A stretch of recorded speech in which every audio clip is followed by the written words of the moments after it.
Preparations na ginawa mo bago ka makit ng bundok, maliban doon sa matinding determinasyon mo. Malinaw na camera ni Wow. Ano lang yan? Ano lang yan?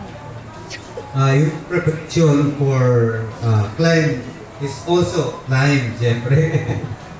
Yun yung best preparation for. Pero first of all, thank you sa inyo. Thank you so much. Thank you. I'm proud to bring your brand Santugo to the summit, of course. Also, be proud kasi you're working in Santugo.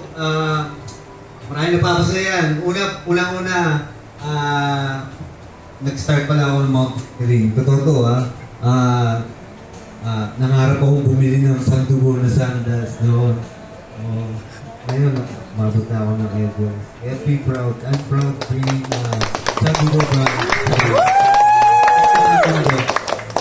So yung preparation, siyempre yung physical, kailangan yan. And yung kailangan yung isip mo rin, yung focus mo talagang hindi lang makaakyat, kundi makababa rin. Gulo ng camera ni Wow. Sito na ako nanonood sa iyo.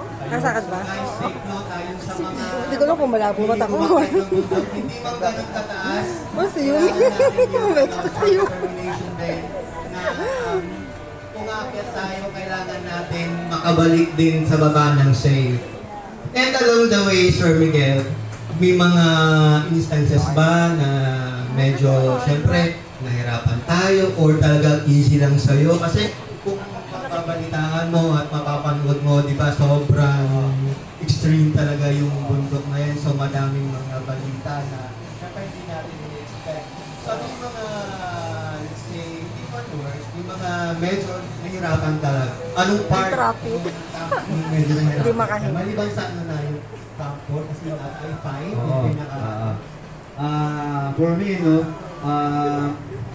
siguro, physically, yung obstacles niya, lahat yan, napagandaan ko na yan eh. So, lahat yan magre-resolve pagka, depende sa pagkahanda mo. So, yung challenges niya, like yung mga crepas, yung mga matatarik na ano, napagandaan naman yan.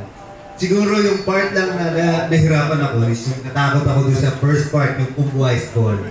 Oo, nakakatakot lang siya pero kaya naman. So bakit nakakatakot, Sir Miguel? Ano po ba yung ano? Ano po ba yun? Kasi for us, parang kahit nakikita natin yan, pag hindi mo naman naramdaman, hindi mo na-feel, parang masabi, ba't ganun siya? Yung Pumbuay's Fall, yan yung dangerous part, deadliest part, marami Ako, naging wala strategy po yan. kayong malabo. So physically, mentally, ready kami for the climb. Pero yun nga ang